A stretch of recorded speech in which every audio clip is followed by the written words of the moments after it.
To start, let me give some background on my family. Growing up, it was always just me, my dad, and his parents. My mom was a part of our lives when I was very young, but everything changed when I was about 7. My parents had been together for over a decade, and from what I remember, my dad adored my mom. He treated her like a queen, always doing little things to make her happy, and he was fully committed to our family. I thought we had a happy, stable home, but that illusion shattered when my mom's affair came to light. I was too young to understand everything back then, but I know now that my mom had been seeing someone else, her now husband. She eventually became pregnant with his child and decided to leave my dad for him. My dad was heartbroken. I remember him spending nights on the couch, staring at the floor, barely speaking. He was devastated and never truly recovered from it. He tried to put on a brave face for me, but I could see the pain he carried. He loved my mom deeply, and the betrayal tore him apart. After she left, my mom moved in with her affair partner and had 2 more kids, my half-brother and half-sister. I never really had a relationship with them, and honestly, I never felt the desire to. They were born out of the affair that broke my father. For years, my mom tried to stay in my life, but I kept my distance. I stayed with my dad and my grandparents, who were my rock throughout everything. They were supportive, loving, and did everything they could to make sure I was okay. I grew up with their guidance, and they helped me become the person I am today. My dad, though, struggled to move on. He tried dating a few times, but he never fully recovered from what my mom did to him. He was a wonderful father and gave me all the love he could, but I could always tell he was carrying a heavy sadness. A few years after my mom left, he passed away. It was sudden, and it broke me. I felt like I'd lost everything. I buried myself in studies, trying to feel the void left by his absence. My grandparents were there for me, just like they always had been, but it was never the same without my dad. I lost my closest person. As the years went on, I grew closer to my grandparents. They were wonderful people who built a successful business from the ground up. They'd been running the business for decades, and it had grown into a multi-million-dollar empire. They instilled in me a strong work ethic and taught me everything they knew. They even hinted that one day I would take over. I dedicated myself to learning about the business and helping them in any way I could. Then, last year, my grandparents passed away within a few months of each other. It was devastating, losing them both in such a short time. They had been my family, my support, and my teachers. Their absence left a huge hole in my life, but I knew I had to honor their legacy and carry on the business they'd worked so hard to build. When their will was read, it turned out they had left everything to me, the entire business, all their assets, everything. They had trusted me to carry on the family legacy, and I was determined not to let them down. The business is substantial, worth millions, and it's something I'm incredibly proud of. I poured my heart into it, just like my grandparents had, and I've been working tirelessly to keep it thriving. It feels like their final gift to me, and I'm deeply honored to carry on what they built. A few months ago, my mother reached out to me for the first time in years. She hadn't been a major presence in my life since she left with her new family, only popping up here and there. She had always tried to maintain some connection, but after my dad's passing, I kept her at arm's length. Her reaching out now, after years of silence, caught me off guard. At first, she acted all warm and friendly, asking how I was and saying she wanted to reconnect. But soon enough, the real reason for her sudden interest became clear. She brought up the family business, saying she knew how successful it had become and how it was worth millions. She started dropping hints that my half-brother and half-sister deserved to share because they were family. She told me that since my grandparents were their step-grandparents, it was only fair that they benefit from the family's wealth as well. I was stunned. My mother, the woman who had left my father and shattered our family, was now asking me to share my grandparents' business with her other children, the children she had with the man she left my father for. I couldn't believe her audacity. I reminded her that my grandparents had left the business to me because they trusted me to carry on their legacy. They barely knew my half-siblings, who hadn't been a part of their lives and certainly hadn't been there for them the way I had. My mother wouldn't back down. She started guilt-tripping me, saying I was being selfish and spiteful, that my half-siblings were innocent and deserved a chance to benefit from the family's success. She even tried to frame it as a family unity thing, saying that this would bring us all closer together. But I knew better. This wasn't about family. It was about money. She saw an opportunity for her other children to gain wealth, and she was willing to rewrite history to get it. At one point, she even tried to argue that my father would have wanted me to share the business with them. That's when I lost it. I laughed in her face and told her exactly what I thought. I reminded her that she had left my father heartbroken, that she was the reason he spent his final years struggling to recover from the pain she caused. I told her that my father would never have wanted me to share anything with the family that resulted from her betrayal, especially her affair child. My mom went quiet after that. She seemed taken aback, as if she hadn't expected me to stand up for myself. But then she got angry, accusing me of being bitter and holding on to old grudges. She said I was punishing my siblings for her mistakes and that I was being unfair to them. She kept insisting that I needed to let go of the past and do the right thing for my siblings. I told her that my loyalty was to my grandparents, my father, and the family that had supported me throughout everything. Her children were not my responsibility. Since then, I've been getting calls and messages from her, as well as some other relatives, who think I'm being too harsh. They argue that I'm refusing to acknowledge my half-siblings, and that I'm letting old resentments cloud my judgment. They say that family should come first, and that I'm being petty by not sharing the business. But to me, this isn't about being petty. It's about respecting the legacy my grandparents left behind and honoring the family that stood by me. The truth is, I don't see my half-siblings as part of my family. I have nothing against them personally, but they're strangers to me. They didn't grow up with my grandparents, didn't know my father, and certainly weren't around when I was building my life alongside the family that actually raised me. My grandparents left the business to me because they believed in me, and I want to respect their wishes. I don't think it's my responsibility to hand over a share of the business to people who played no part in our family's journey, but the guilt tripping from my mom and some relatives is starting to wear on me. Part of me wonders if I'm being too harsh by refusing to share, especially considering my half-siblings are innocent in all of this. They didn't ask to be born into the situation, and they probably don't even fully understand the history. I don't want to hurt anyone, but I also feel strongly about protecting my family's legacy. So, read it. Am I the a-hole for refusing to share the business my grandparents left me with my half-siblings, even though my mother thinks I'm being unfair? OP's mother abandoned OP's family and broke OP's father's heart, and now she's trying to swoop in and get something out of what's left of his family's legacy. OP's grandparents made their wishes clear, and OP is right to honor them. The audacity of OP's mother to demand that the affair kids get something from the man she cheated on and broke his heart and family is delusional. Now, let's hear the community's opinion. Not the a-hole your mother sends the entitlement is unbelievable. She left your father and has the audacity to demand a share of your family's business for the kids she had with her affair partner. You're absolutely justified in refusing. This isn't about family. It's about her wanting money for her other children, plain and simple. Not the children. Your half-siblings may be innocent, but they're not entitled to your family's business. You're honoring the people who raised and supported you, and you have no obligation to share with people who weren't part of your life. Your mother and anyone else trying to guilt-trip you are just being selfish, not the children. Your mom made her choices, and so did your grandparents when they left everything to you. They trusted you to carry on their legacy, not her children. Your loyalty to your father and grandparents is completely understandable. Don't let anyone convince you that you're wrong for honoring their wishes. My brother, a 51-year-old male, his mistress, a 47-year-old female, and their 1-year-old niece have a backstory. My brother had an affair on his wife. They have 5 kids. After quitting his job, they moved in with his in-laws. My brother's mistress got pregnant, decided to quit her job, and was evicted from her previous rental, leaving my niece homeless. My brother's wife decided to try and work things out.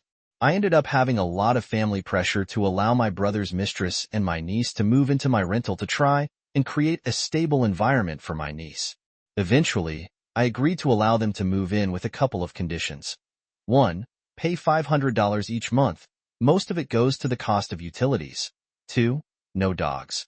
The mistress quickly agreed, since the rent is extremely cheap, and let us know she would be starting her new job soon. The first month, I received half the rent. The last 5 months, nothing at all. It's become a burden for me to keep them there. I'm working additional hours to cover the expenses, and my brother's mistress never went to work. I have tried and tried to talk to them, trying to work things out, but it's going nowhere. I gave his mistress a 30-day notice to move. During that time, I found out she is pregnant with baby number 2. My brother's wife kicked him out, and he moved into the rental with his mistress. They didn't leave after the 30 days. They ignored my attempts to talk to them. So, I served a 5-day notice, but still, no reply. I went to the court and filed an eviction since they were served. My phone has not stopped. Just about every family member is called, upset. My dad told me to finish it. He feels like my brother needs to man up and take care of his kids, both from his wife and mistress. My dad told me to put my kids first. My mom, however, is livid. She told me that I would be responsible if my niece and the new baby are taken away by CPS. She said my kids are old enough to understand mommy working extra hours in the name of supporting family. She feels like I should continue working overtime and paying for their expenses until the new baby arrives in 7 months. Am I the a-hole for kicking my brother's pregnant mistress to the curb? Update. To answer a couple of questions, yes, she is pregnant. I was there at the ER when the doctor told her. I also found out she wasn't using any birth control as of right now. The court date is Monday morning. I should find out then if the judge will allow additional time for them to stay. In most cases, it's 72 hours unless I drop it or allow more time. Last, my husband and I have talked about taking the babies into our home. Just them. It's a major change for our kids, and we feel like it's something we need more time to decide. Update number 2. My mom showed up at my house tonight. It's quite the drive. She has been crying. I invited her in to have dinner with me and my kids after my kids left with my husband trick-or-treating. She tried again to allow my brother to stay, saying with their health, they couldn't allow them to stay in their home. I told her that I feel like I am enabling my brother not to take responsibility for all his children. I told her I am tired of working nonstop for someone who was more than capable of working. She left sad. I will see my brother for the first time since he was served tomorrow at court. It will be interesting for sure. I'm a little heartbroken, but it needs to happen. My hope is the judge doesn't extend the time they have in my rental. I feel like it will just make things harder. Update. Okay, so I went to court today. My brother and his mistress didn't show up. The judge did a good job. He ruled in my favor. My brother has to be out by Saturday. If he is not, the constable can remove him and his mistress on Monday morning, once the courts open up. Everything was going good until my husband asked the judge if we are responsible to notify my brother of the ruling since he is not there. The judge said we could pay for the constable to deliver a copy of the ruling today. I gave the constable all the info, including when both my brother and mistress would be home after I left the courts. After I left the courts, I got a call. Both my parents were on the line. I told my mom the constable will deliver the court's ruling to my brother to give them the maximum time to prepare to move. My mom was dead silent, but my dad bursts into laughter. I was then informed the reason my brother and his mistress did not come to court was that they had outstanding warrants. I knew nothing about this, so there is a good chance they will be arrested today. I can't enter the rental until next Monday. I will update then if I am present when they go to remove my brother and his mistress. I was told today if they are not gone, they will have 15 minutes to gather whatever they can before they are removed by the police. Not the a-hole. If your mom wants them to mooch off of someone, then she can start being the one to pay their expenses. It's absolutely wrong for your brother and mother to tell you to sacrifice time with your family for the sake of people taking advantage of family. Not the a-hole. Your brother can support himself, mistress, and all of his kids. If your mom is crying family, tell her to support them. Protect yourself and your family. Best of luck, not the a-hole. Your mom can pay their expenses if she's so concerned about your brother and his poor suffering mistress. You're a woman, you have children, and you're a mom. Your brother and mistress expect you to work to support them? Nah. Find out if you can file an emergency motion for a 24-hour eviction process and get the sheriff's office on board. Wife, 34, female, and I, 36, female, have been together for 11 years, married for 6. A few years into our relationship, my father-in-law and we came to the conclusion that it would be better all around if we moved into his house when he moved in with his new girlfriend. We decided that we would like to buy the house, and he was up for it. But we couldn't get a mortgage. So we came to an unofficial agreement that we would cover the mortgage each month and save up for a larger deposit to pay him and continue to cover the mortgage for the next 15 years until it was paid off, and the deeds would transfer to us. We moved on and replaced carpets, replaced the roof, installed a brand new bathroom, retiled the kitchen, put a new lawn out the back, and replaced some blown windows, as well as other general upkeep that a homeowner is supposed to do. While we lived at the house, we never asked the father-in-law to fix anything. We even fixed mold when we moved in. In all, we invested over $5,000 into the house. We were settled, had 2 dogs and a cat, and had just had a baby when he texted my wife out of the blue one day to tell us that rent was coming up. He had more expenses, and it wasn't up for discussion. The mortgage payments hadn't changed, but he was increasing what we pay due to him, needing more to meet his cost of living. We knew this wasn't fair. Our son was a few weeks old, and we had nothing spare from our income. We bid it for a few months, then my contract at work ended. We decided to move our little family back to my home country, and this took months and a lot of expense. Then, my father-in-law demanded we put the house back to how he left it, and I nearly ripped the roof off the house. He wanted everything in Hallfield, where we had put pictures on the walls and hung the TV. We parted on bad terms because he refused to acknowledge the money we put into the house or pay us any back. We had to accept it because we had nothing in writing. It really hurt my wife and I. A few months after we moved out, I got an alert to say a house in my area was for sale. It was our house. He put it up for sale and advertised a new roof and new bathroom.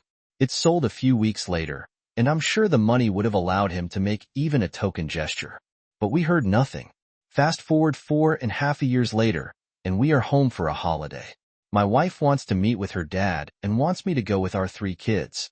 I said no for the following reasons. He pulled a massive jerk move on us when we were in no position to argue, and he knew this and used it. He has never offered any apology or any money back. He hasn't contacted me at all and barely bothered with his grandkids for a few years. But my wife kept pushing, and the relationship has recovered well enough that they are going for a meal. I declined to join them, and my wife has accused me of not caring about her feelings at all. So, am I the a-hole? Not the a-hole. He massively screwed your family over and kept you from meeting your goals. He was greedy and crappy and used his status as a family member to cash in. I would be so upset if my spouse expected me to just go to dinner as if none of this happened. He didn't just screw the wife over. He screwed them both over. If the wife wants to see her dad, then fine, go. But to expect the OP to do this, and then has the gall to talk about her feelings? What about the OP's feelings? It sounds like the wife wants the OP there as a cushion since she hasn't seen her dad in a while, and it might be awkward, which is understandable. But she has to respect the OP's decision to decline. I'd never demand my spouse do this for me. Wow, not the a-hole. Does your wife care about your feelings as well? I totally get why you don't want to see this man anymore. After all, he's been such an a-hole to both of you. I don't see why you would owe him a visit just because he wants to. But this dinner could be a good reason for him to apologize. Maybe give it a try one last time. In the end, it's on you to decide. But you are not the a-hole for not wanting to see this man again. And I don't see how sacrificing your own hurtful feelings is not caring about your wife's feelings. I really can't figure out what your wife's argument here was. My wife, 38 female, and my sister, 20 female, were pregnant and gave birth around the same time. My wife gave birth in late September, and my sister gave birth on the 2nd of October. We live in Florida, and despite my sister giving birth later, when we saw her during the holiday season, she was already back in her bikini, wearing her usual style of crop-length tops and ripped skinny jeans, and looked flawless. She's an influencer, and her followers have begun commenting the hourglass emoji under her content again. My wife has expressed envy at my sister when we'd go out in public, and people would be vocal about how surprised they were that my sister was her son's mother and not a big sister. In high school, my wife works out all the time, going on runs every morning before work and going to the gym during the weekend. Recently, in therapy, she said she can feel me being so uninterested in her since our daughter was born. She says she desperately tries to get facials and works out to try to keep my attention.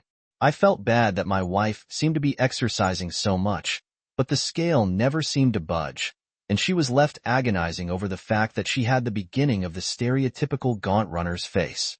So, I asked my sister what her secret was to being so fit because I knew she didn't like to work out much. She fears gaining muscle, which would make her look unfeminine, about as much as someone would fear dying. We went over to my sister's home, her husband's, for Christmas, and she showed us the contents of her fridge, which was mostly fruits and vegetables. It didn't have stuff like pasta or bread in it, which I noticed my wife continuously was eating, along with chocolate-covered pretzels she compulsively munches on. So, I offered to get the groceries the other day with no junk food. However, a few hours later, I came home from a run and saw the unhealthy crap my wife likes back in the pantry and fridge. Some of the bread was already eaten. My wife herself said that if she could adopt whatever my sister does and see it work, she'd do anything to look like my sister. So, in an attempt to be a problem solver, I tossed the new junk, including stuff for pasta, bread, ice cream, out. When my wife came back inside, I was making lunch, and she scrunched her nose up at the soup I was making.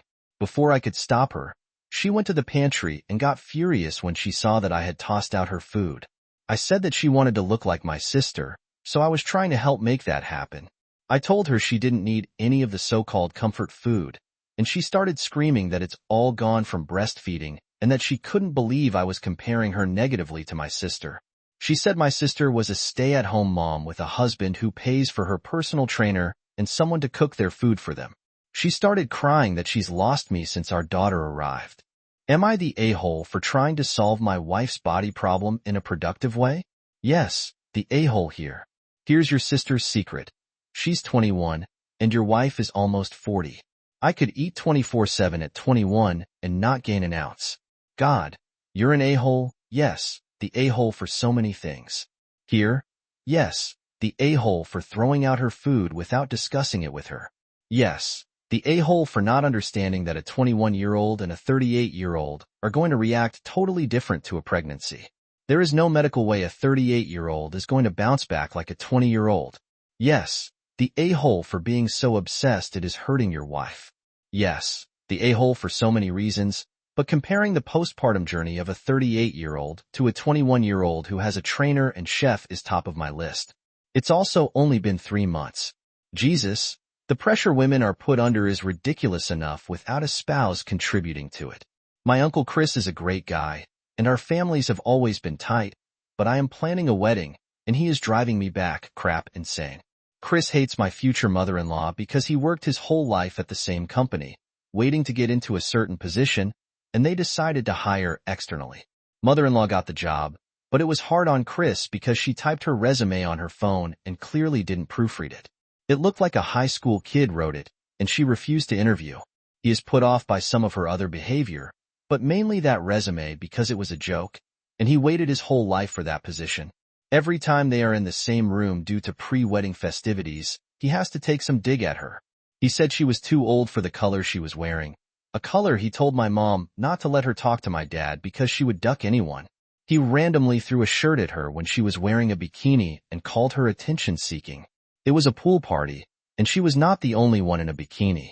He wanted to invite her boyfriend to the bachelor party and buy him a hooker. He made fun of her for not being married, then told her boyfriend not to marry her because if he had a church wedding, the stained glass would shatter. Mother-in-law actually thinks this is funny, but it is stressing me out. Also, mother-in-law's boyfriend loves to play white knight and defend her. Mainly, he just loves to hear himself talk. I find him pompous and unbearable, but holy hell, does this man have a good argument? He recently sat Chris down and said, "The comments need to stop. I don't want a shred of drama at my wedding. I don't want to listen to mother-in-law's windbag of a boyfriend, and I don't want mother-in-law having ammo to trash me to her family that I let this happen." Chris said he was just having fun and blowing off steam. Then he began to get emotional and said how much it hurts him and how demeaning it is working under her. I might be an a-hole because I said it is my wedding month, and I just don't care about his feelings. If he ruins this with any drama, I won't forgive him. He apologized, but my cousins later called me and blew up on me about how I was selfish and callous. I feel I might have been a bit of an a-hole because I know how much he wanted that job. I know how much mother-in-law sucks with her attitude and crappy resume, And I can't even imagine how she must act at work. I just have a very strong aversion to drama and don't want to listen to mother-in-law's obnoxious boyfriend. Not the a-hole. Your uncle is directing his anger at the wrong person. Instead of being mad at your future mother-in-law, he should be mad at the company for which they work. Don't hate the player, hate the game. The fact that you're more concerned about having to listen to your mother-in-law's boyfriend defend her rather than the misogynistic attitude constantly coming out of your great guy uncle's mouth says an awful lot about you. Everyone sucks here. Well, just you and your uncle, really. Chris is not a great guy. What the duck? He's a vile misogynistic pig, and shame on you for not calling his BS out. Honestly, he's acting so poorly I don't feel sorry for him at all, not even about the job. And it's no wonder mother-in-law's boyfriend defends her. No one else will, apparently. The way you speak about the guy drips with condescension, and do you find him pompous? Look in the mirror. Also, you do not get a wedding month. You come across as so self-centered throughout the whole post. Everyone sucks here.